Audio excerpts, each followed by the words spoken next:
Many of you would like to work without a realtor in selling your house, and you probably wonder, why am I telling you this when this is my profession? Well, I'm not here to sell you on using a realtor, even though I know that the selling process is not easy. That's really up to you. But I have heard over and over about people who have done it on their own, and there were mistakes made. So I would like to give you some pointers on how to sell a house without a realtor to help you make this a success. So here are tips to ensure you cover the essential items during this process. Well, in this video, I will inform you of what needs to happen to protect you as the seller. Now, I have a list of 187 tasks I use in working with my clients, but don't get panicked. I'm not going to do 187 things on here. I'm going to make sure that I give you the most important things you should do. We know this involves a significant amount of money. Typically, it's the biggest investment you may ever make. Plus, I have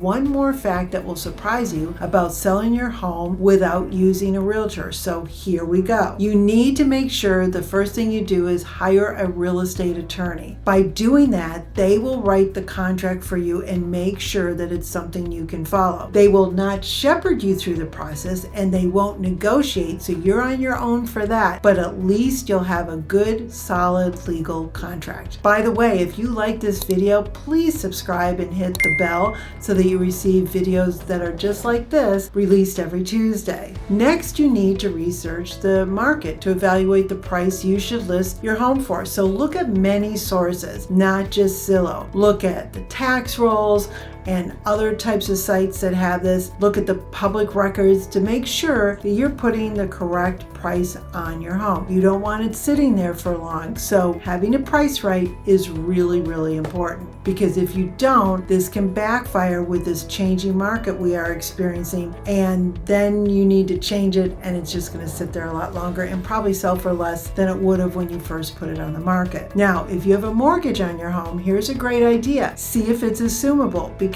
it could be very attractive to someone now looking at the current interest rates, which as of this date is over 7%, and maybe you have a 3 or 4% interest rate. Now, I'm going to just assume that you have prepared your house and you've gotten it cleaned and it's all ready to go online for pictures. In fact, you may want to look at this video that will help you with staging your home. Now, how about photography? Make sure that you get a professional to do this. Remember, pictures are what will sell your home. How are you going to market your home? Are you going to pay a service fee to a realtor to put it on MLS and then you handle everything else? Are you going to put it on separate sites by yourself or advertise? There's a lot of things you can do. Just give it some thought. Do you have information you need to disclose? Like, for instance, was your home built prior to 1978? Well, you need a lead-based paint disclosure. Or do you have anything else that might have latent defects, which means something a buyer can't see, that you need to disclose? Because after all, you don't want to find yourself in court with the new owner of your home. How do you want to qualify a potential buyer before they come to your home? Do you want to see if they've been pre-approved or they have the cash? You just sort of need to decide, because you don't really want just everyone in your home. If a realtor calls you to show the home, are you willing to pay them a commission? It may be worth it to you that you would have a realtor on the other side, even though basically they're probably representing just the buyer. Next, what kind of showing protocol would you like? Are you going to make the showings easy for a potential buyer? Do you feel comfortable showing the property to strangers in your home who you don't really know, or maybe you haven't qualified? I mean, these are really scary times. Are you okay with someone wandering about your home, looking at it, with you possibly being home by yourself? Now, let's think positively that you've gotten to this point and you've received maybe a verbal offer from a buyer and you're negotiating directly with them. So you've come to some sort of agreement. Now you need to contact your real estate attorney that you've already spoken to before and have him write up the contract. Now, make sure before you accept this contract that you truly have found out that they qualify for your home and that they can can honestly pay for your home, whether it's through a lender or that they have cash. Now, if they're using a lender, you may want to contact that lender to make sure that they are a good, solid buyer, because having them qualified is very important in the beginning. You don't want to get to the end of this and they don't have the money. Now, next, make sure that the escrow you agreed on is deposited, verified that that has happened, and keep copies of all these records. Now, the new buyer is probably going to want to have inspections. You need to accommodate that. I would suggest you would be there and make sure you ask for a report, because after all, they may want to renegotiate again for any repairs they feel might be necessary with your home. You need to make sure you write down all the timelines of the contract, such as when do they need mortgage approval, when's the escrow deposits due, how about the appraisal, when are the inspections to be done, did the appraisal come in low, because if it came in low, you're now going to negotiate for the third time, because most buyers are not going to want to pay more than what the appraisal came in for, and that's something you're sort of at a disadvantage not knowing how that typically works. Hopefully it will work out well and it comes in right. So let's just say it does. So once that happens, you need to follow up with the lender to make sure that the buyers have gotten approved and that they're getting all the documents over to the title company, because you need to make sure that you're following the exact closing date that you have. Now, you need to coordinate when you're going to do the closing with the buyer, a walkthrough, make sure utilities have been transferred, remind them of all those things. And if you live in a homeowner association, make sure that they have applied for a homeowner certificate, because most times they will not close if an interview is required until the homeowner association has provided that to the title company. So you're almost there. It's closing day. So between packing, moving, finding another home, making sure this buyer is qualified, all of the things and the tasks have gotten done on time, you probably feel like you're ready to collapse, but you still need to sign the closing documents and trade the keys for cash. Now, for some of you, maybe this wasn't so bad, but these are just the highlights, and you just never know what else can happen during a transaction of selling your home. Remember I mentioned I'm going to give you a fact about selling your house without a realtor? Well, here it is. On average, not using a realtor can cost you a lot of money. Statistically, it could be up to 26% less, and you all know what a commission is. So I want you to think about it. You've done all this work and you will come out with less money. Now, my husband always says to me, never deny a person the joy of their own discovery. You have to make that decision. Well, if after listening to this, it sounds a bit daunting to sell without a realtor, I would be glad to refer you to an A-rated realtor in your area or assist you in the process if you are here on the southeast coast of Florida and specifically the Treasure Coast. So remember to hit the subscribe and the bell to receive my videos, and if you have any other questions, I would be happy to answer them for you, or maybe you have some other ideas for videos. And in the meantime, let's go watch this video to help you